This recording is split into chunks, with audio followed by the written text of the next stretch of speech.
توی این فیلم آموزشی میخوام که یه پروژه ساده رو توی محیط پاورپوینت 2007 براتون توضیح بدم و نحوه این که شما چجوری میتونید اسلایداتون رو طراحی بکنید رو میخوام توی این فیلم بیارم. برای انجام این کار میام سراغ دکمه آفیس نیو، یه بلنک پرزنتیشن ایجاد میکنم. یک فایل جدید پاورپوینت برای ما ایجاد شدش. میام 2 تا اسلاید به غیر از اسلایدی که داریم رو ایجاد میکنم و توی صفحه اول می نویسم به نام خدا نحوه ساخت یک پروژه ساده در پاورپوینت 2007. ببینین من نوشتم فارسی و انگلیسی که شدش. نوشته انگلیسی من اومد سمت راست متن فارسی من افتادش. این کادر رو انتخاب میکنم، میام سراغ منوی هوم، اینجا توی بخش پاراگراف حالت رایت تو لفت یا راست به چپ رو انتخاب میکنم تا این مشکل حل بشه. میام سراغ اسلاید دوم، اینجا می نویسم فرض کنین فهرست مطالب، اینو دوباره راست به چپش میکنم، می نویسم مطلب 1، مطلب 2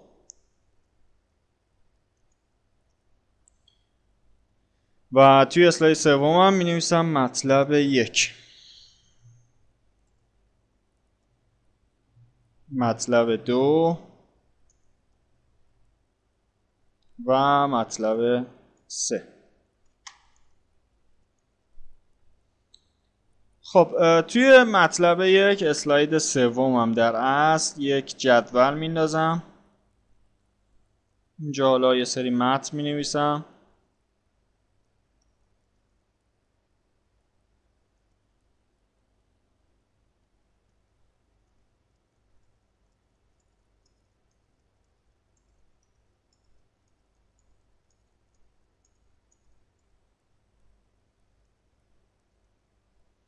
خب به این صورت من یک جدول رو توی اسلاید سومم ایجاد کردم. توی اسلاید چهارم یعنی مطلب 2 میام از یک اسمارت آرت استفاده میکنم. از این حالت می نویسم مثلا ورود اطلاعات،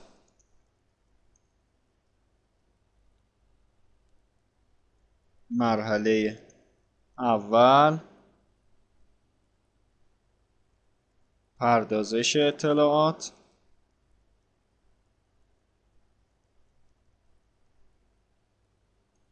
مرحله دوم،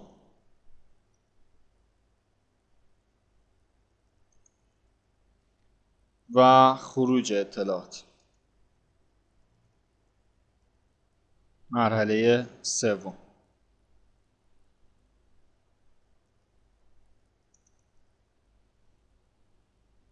خب برای هر کدومش یه عکس میذارم.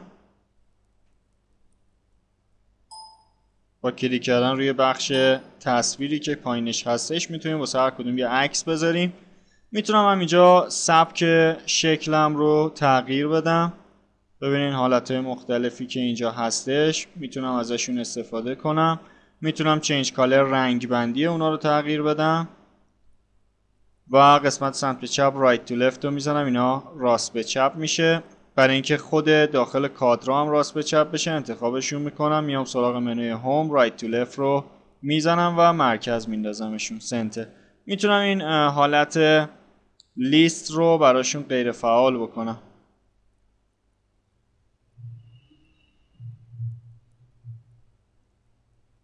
خب حالا من میذارم به همین صورت این باقی بمونه. میام سراغ اسلاید بعدی مطلب 3، یه دونه عکس میخوام بندازم. یه عکس هم توی این اسلاید میندازم. حالا برای اینکه نتیجه کارمون رو ببینیم کلید F5 رو میزنم. این اسلاید اول به نام خدا و تیتر کار هستش، روش کلیک میکنم، فهرست مطالب، مطلب 1 و 2 و 3 کلیک میکنم. مطلب 1 یه جدول دارم، مطلب 2 یه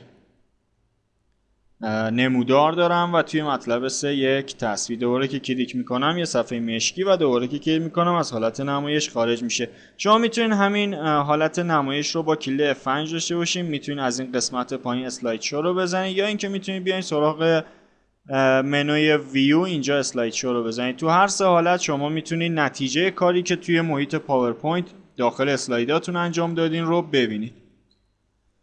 خب من میام سراغ قسمت دیزاین. شما از بخش دیزاین میتونید طراحی محیطتون رو انجام بدید.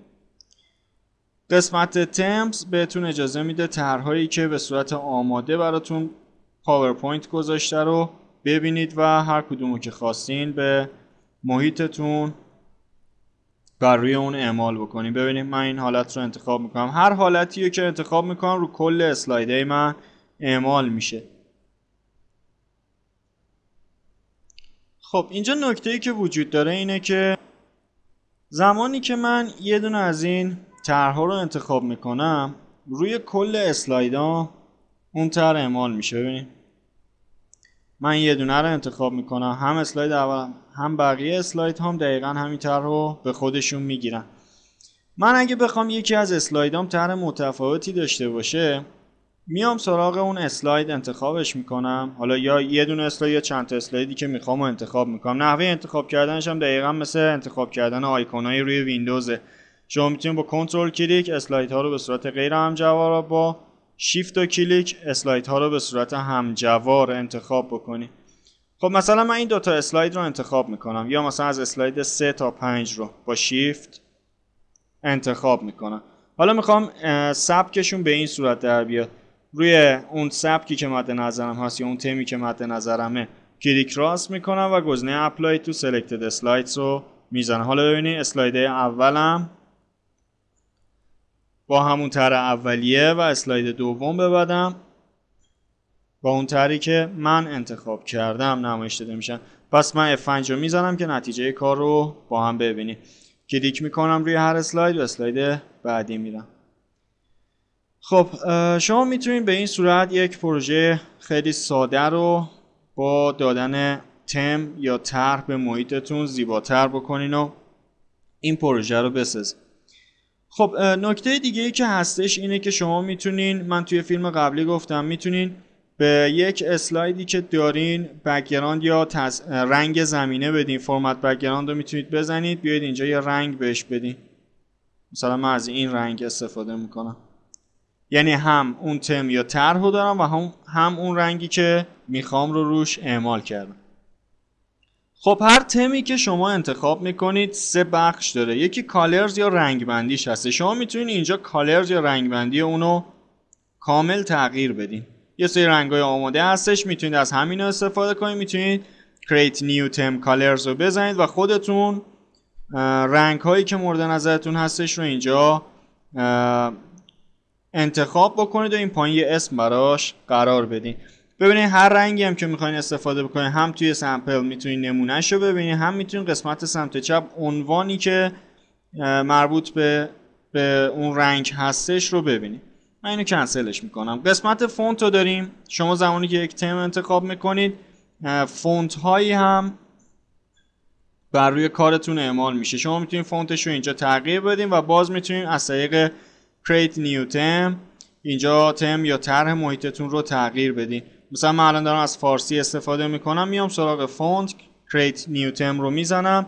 اینجا بخش مربوط به فونت لاتین رو داریم و کامپلکس اسکریپت بخش مربوط به فونت های فارسی. من لاتین رو میزنم رو هم حالت باشه و کامپلکس اسکریپت رو روی یک فونت فارسی مثل بی‌نازنین میذارم. این دوتا رو روی بی‌نازنین میذارم. کادر بالایی مربوط میشه به تیترهایی که توی اسلایداتون نوشته میشه و کادر پایینی مربوط میشه به نوشته های داخل اسلایدها. باز اینجا میتونید یه اسم براش بذارید. من مینویسم مثلا فونت فارسی و سیو رو میزنم. خب ببینید زمانی که من از این فونت استفاده میکنم، از این تم استفاده میکنم، فونت های من به صورت بی‌نازنین در میادش. در صورتی که اینجایی که من از تم دیگه استفاده کردم فونت ها فونت‌های عادی هستن. و یه گزینه دیگه ای که مربوط به تم یا طرح‌ها میشه افکتس هسته. شما میتونید افکت یا طرح‌هایی که روی اشکالتون پیاده سازی میشه رو اینجا خودتون مشخص بکنین که حالا در صورتی که اشکالی رو به محیطتون اضافه بکنین میتونید تغییرات رو روی طرح اون اشکال مشاهده بکنید.